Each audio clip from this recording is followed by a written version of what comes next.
You're listening to Convenience Matters, brought to you by NACS. Whether it's for food, fuel, drinks, or snacks, about half of the U.S. population shops at a convenience store every day. We'll talk about what we see at stores and what the future may hold for our industry. Have you ever heard of the shiny object syndrome? Well, it's kind of like a child who's attracted to anything that's shiny and new, but then quickly loses interest as the item loses its appeal. Well, the media can be that way to no fault of their own, but currently, electric vehicles are the shiny new object in the transportation market. It's new. We get it. However, recently, we've heard that liquid fuels are dead and have no future. Is that really the case? Sit tight. Coming up, we'll discuss that and more. Welcome to Convenience Matters. My name is Donovan Woods with the Fuels Institute and NACS, and I'm joined with my co-host. Hey guys, I'm John Eichberger with the Fuels Institute and NACS, and Donovan, today we're going to be talking about a lot of stuff. One of the things we like to do always for our audience's sake is we like to go to objective third-party observers to get some insight as to what's really going on in the market. And Argus Media is one of those outlets that we've been working with in the Fuels Institute for a couple of years who provides that objective perspective. They don't have a stake in it. They're not advocating anything. So I always feel very comfortable talking to these guys because we get a straight scoop from what they're seeing, and they're looking at so many things. And we are so fortunate today to have Stephen Jones, who's Argus Media's global head of oil products, to join us to really talk about what is going on in the liquid fuels market. And as you said, Donovan, the headlines that liquid fuels, internal combustion engines are dead is really so misleading. And there's so much going on that, we're not going to be able to talk about it all in 20 minutes, but hopefully we get a pretty good insight into it. So Stephen, welcome very much to Convenience Matters. Thank you for joining us today. Thank you, John. Thank you, Donovan. Glad to be with you guys. Let's start it off real quick. We're recording this in the summer of 2020, and the first 6 months of this year, as we all know, has been a massive roller coaster. We've seen the price of oil drop to like negative $45 a barrel or something like that. We've seen demand absolutely destroyed because of the coronavirus shutdown, but we've also seen some changes in the refining industry.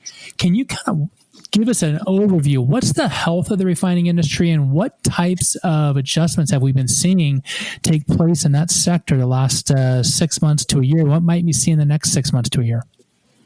Yeah, from an overall health standpoint, it varies around the globe, but I'd say in the U.S., the health of the refining sector has been pretty strong in recent years. With all large capital deployments, you end up with overbuilds and then tightness as demand rises to fill the capacities available. But the world has shifted as demand has grown in the developing countries, Asia and whatnot, in Latin America for that matter. And mature markets like Europe and the U.S. have seen better days in terms of peak demand. We've had a shift of new investments overseas with, challenging environment shifting in recent year or so, with the domestic refining becoming dependent on export markets. So I'd say overall, the U.S. in particular has been extraordinarily strong, U.S. Gulf Coast in particular, because of cheap operating cost, readily available crude slate selection, complexity of ability of running diverse crude slates, and overall cheap operating costs, because we have huge availability of cheap natural gas compared to other markets that have to burn their own fuel versus burn the cheap natural gas that we have in the States. So U.S. has a definite competitive advantage, Gulf Coast in particular, and that export market can't be understated. In the last year or so, we've hit a peak of 2.5 million barrels a day of refined product exports from the U.S., which has been on the rise and has been going into readily available, needed supply chain into Latin America in particular. And so the trade partnership there has been good for U.S. refining, and it's been good for support of the increasing demand growth in Latin America until COVID hit.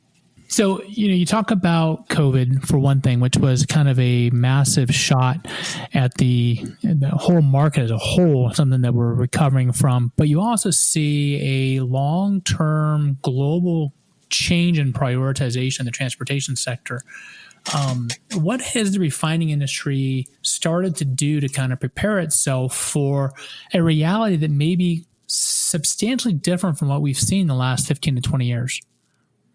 Yeah, so the U.S. refining industry has been extraordinarily adaptable to changing market conditions, and for that matter, the regulatory environment, as transportation fuel efficiency requirements have forced upon the industry a desire to change product quality specifications, to even accommodating renewable fuels, ethanol in particular, in the gasoline pool. The refining sector is invested ratably, very informative in judicious investments to be able to compete and still maintain economic viability, even as the market has been shared by other competitive and regulated requirements like ethanol. That continues to happen as we've seen, probably better days in terms of gasoline demand, probably not continue to rise at the same pace it has, if not having seen the plateau at this point, post-COVID recovery and then plateau.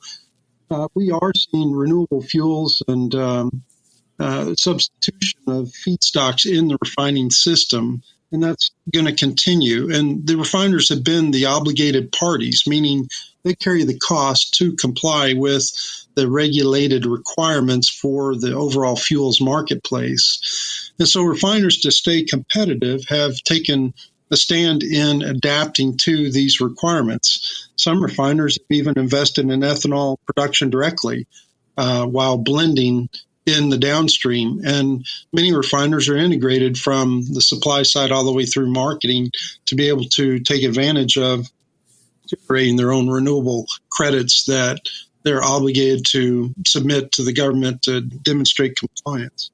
Well, this is shifting now aggressively, right, where renewable fuel requirements are growing both in terms of regulation and cost competitiveness in the outlook. And so refiners, there's probably not a single independent U.S. refiner that's not already advancing plans to invest in co-processing renewable feedstocks directly in the refining system itself. There are various degrees of advancement in those investments and technology, but the technology generally is pretty straightforward. The investments are lining up with these licensed technologies to be able to take the renewable feedstock straight into the refinery for co-processing.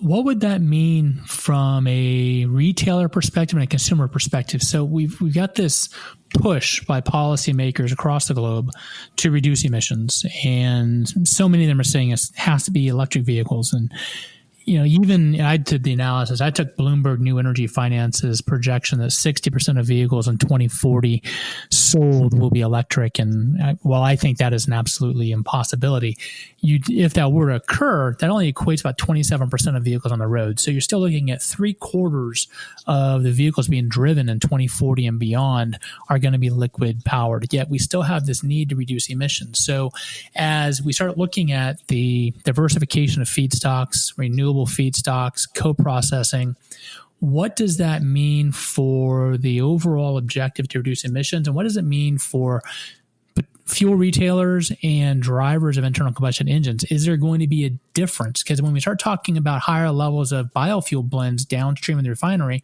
you start running into compatibility issues and you start running into special considerations. But does the co-processing, does the renewable feedstock going into refinery, does that yield a compatibility issue, or is it really just business as usual? That's an excellent question, or sets of questions embedded in there, John. Let's start with that. I ramble sometimes.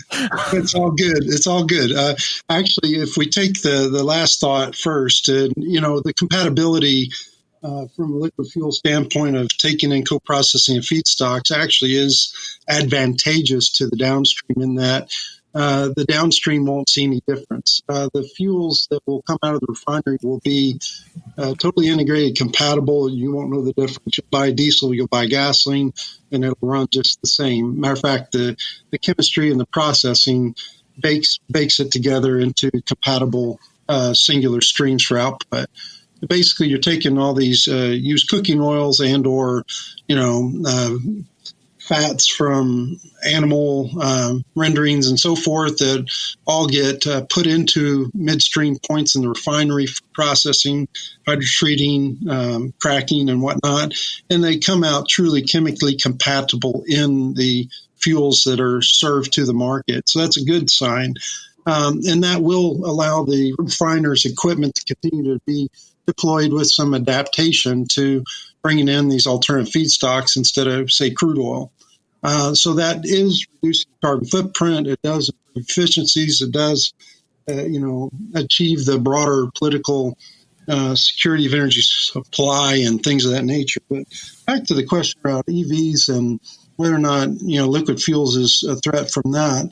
I personally directionally agree with you that the pace of EVs are aggressive, but there's still a small percentage of the overall car fleet. On a global basis, we're talking about maybe 2+ million new car EV sales a year on a global basis. It's less than 3% of the global car park in terms of the sales percent of total car sales. Total car park wise, it's only about 1% or so.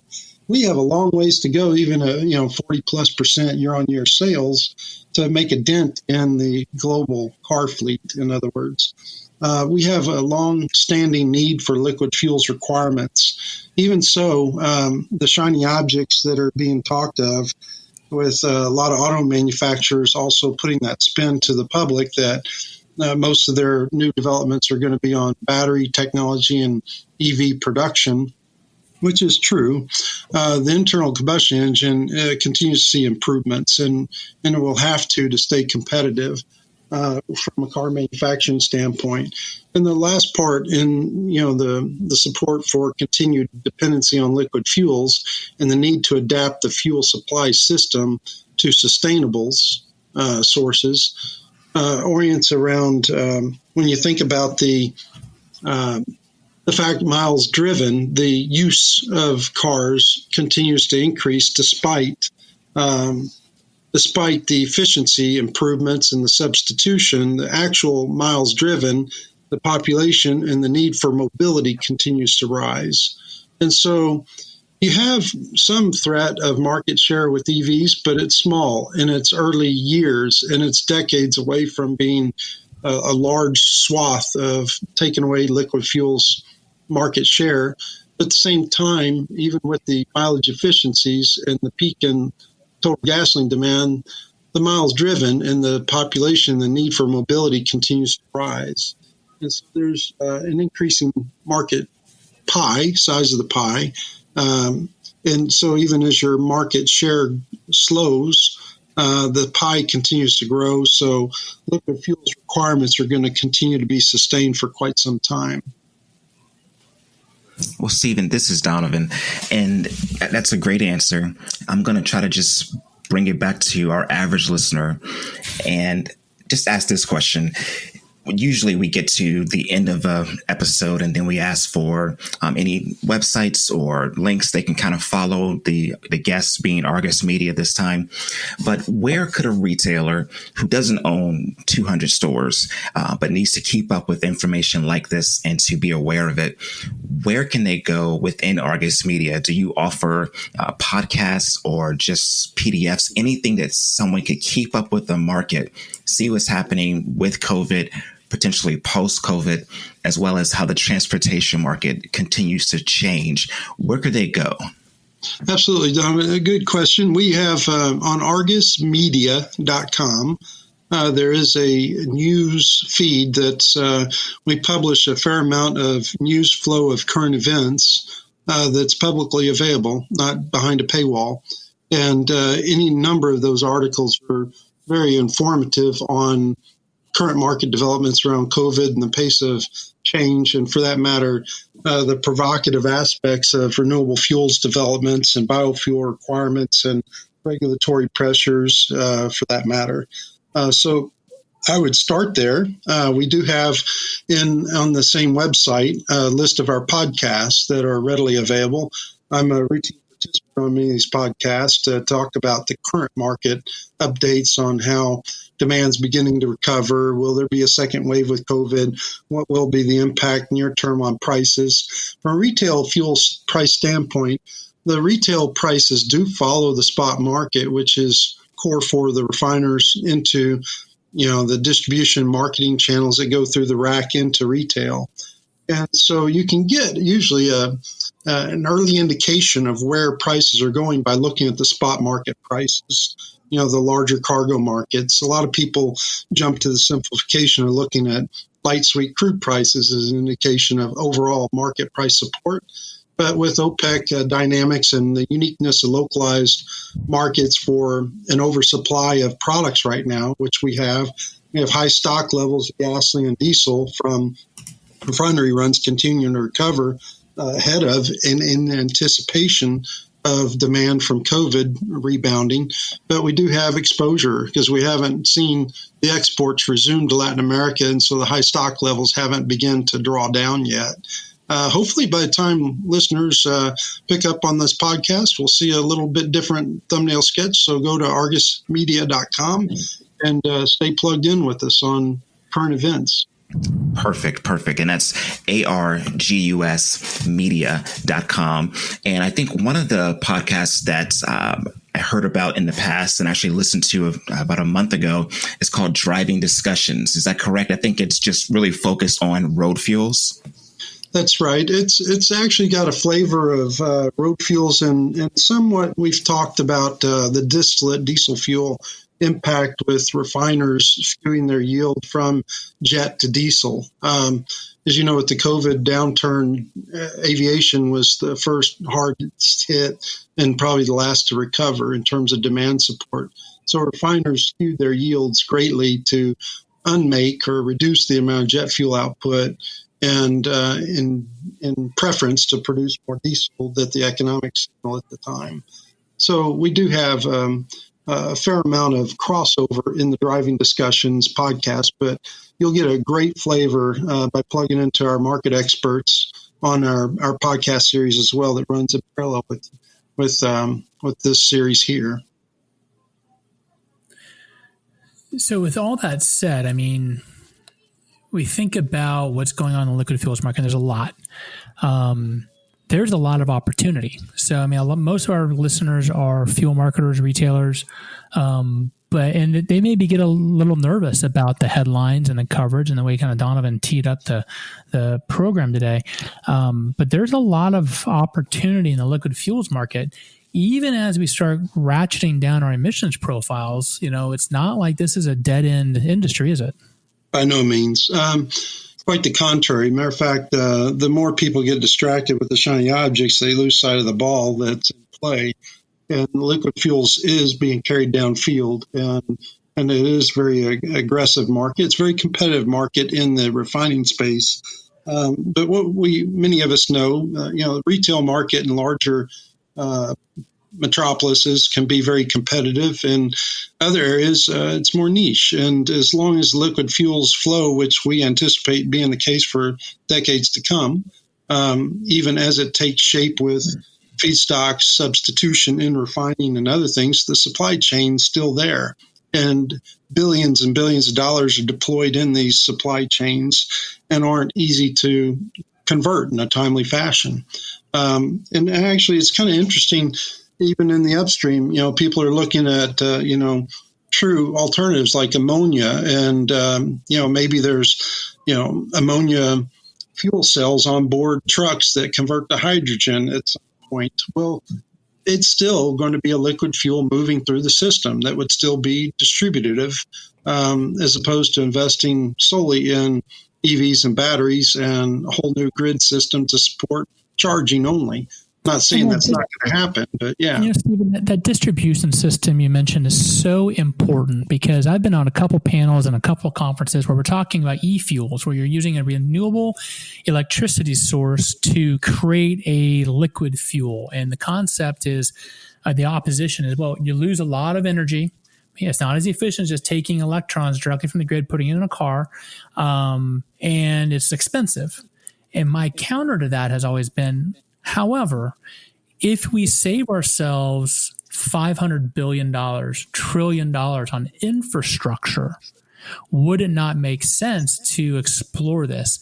And what you've kind of presented is there's other liquid fuel options out there that are increasingly more environmentally friendly that could help us deliver the energy for transportation we need in an affordable and convenient manner without having to replace all of the infrastructure. And I believe we're going to have a market that's going to have electric vehicles and hydrogen vehicles and liquid fuel engine vehicles all on the market at the same time for a long, long time. And so Absolutely. that liquid fuel industry, we can't ignore it. No, and nor will it be ignored. I do think, as Donovan kind of kicked us off with the shiny object concept, we are enamored with technology. We are enamored with the rate of change of sales increasing with EVs. And EVs are going to play a very important role in transportation, undoubtedly, for base commutes in cities where there are point source emission limits and constraints on cleaning the local environment and so forth. They're being mandated into being, and that's fine, but that's not a wholesale replacement across the entire marketplace. And the infrastructure call out that you made in terms of really a maintaining what you have investment versus a new investment to replace something that's perfectly usable with alternative liquid fuels is one of those many incentives to adapt versus totally throw it out and reinvent a new starting point for infrastructure. It's when you add up all these parts, it continues the momentum in the liquid fuels area for quite some time to come. Sorry, go ahead. Donovan, I mean, it's always nice to hear somebody talk to us who kind of reaffirm some of the things we've been thinking. And, Fuels Institute's been talking about balanced approach, the shared market dynamics, there's no one size fits all solution that's required, that there's a mix of solutions and a mix of opportunities. And it's nice, Stephen, to hear somebody from another objective organization provide that same kind of perspective, because it's always reassuring that I'm not out on a limb all by ourselves, swaying in the wind, just be knocked off when the gust. There's plenty of speed. Yeah, there's plenty of us swinging in the wind on on both sides. And it truly comes back to, I think, what you just said. It is a shared marketplace. It's much like many of the integrated majors have said, that there is no singular silver bullet solution to the climate change, decarbonization initiatives that are happening, how should I say, on a very aggressive platform on a global basis. That clearly is the environmental agenda and the whole ESG program corporately. But it takes all types to meet the energy needs, the quality of life, the mobility requirements, and moving goods to market. And the liquid fuel system is so entrenched that we are, just by capitalism and economic incentives, going to find ways to continue its extension of life versus a wholesale swap out. And as we're seeing with EV advancements, yes, it's growing aggressively. From an investor standpoint, it's very attractive to many people to pursue and speculate on, will it continue this trajectory or will it slow and plateau at some point? That's fine from an economic, financial, speculative standpoint, but from the practicality, liquid fuels and the content of energy per gallon that's transferred and carried on board is still hard to compete with. Even though battery technology is becoming more competitive, there's probably a decade or more of infrastructure and technology advancements still to allow it to even compete without the subsidies and the other regulatory driven incentives that have advantaged its genesis to compete in the marketplace we see today. It's going to take all sources, is the bottom line, to achieve these broad, balanced objectives. Well, Stephen, we appreciate you joining us here on Convenience Matters, and you and I could probably talk about these topics for another 3 or 4 hours without blinking an eye. Probably so. I've reached the end of our program time, so thank you very much again for joining us, and we really appreciate the insights and the work you guys are doing at Argus, your support of the Fuels Institute, and maybe we'll get you back on the program again another time. Look forward to it. Thanks for having me. Talk to you soon. Thanks, everybody out there, for listening to Convenience Matters. We'll talk to you next time. Convenience Matters is brought to you by NACS and produced in partnership with Human Factor. For more information, visit convenience.org.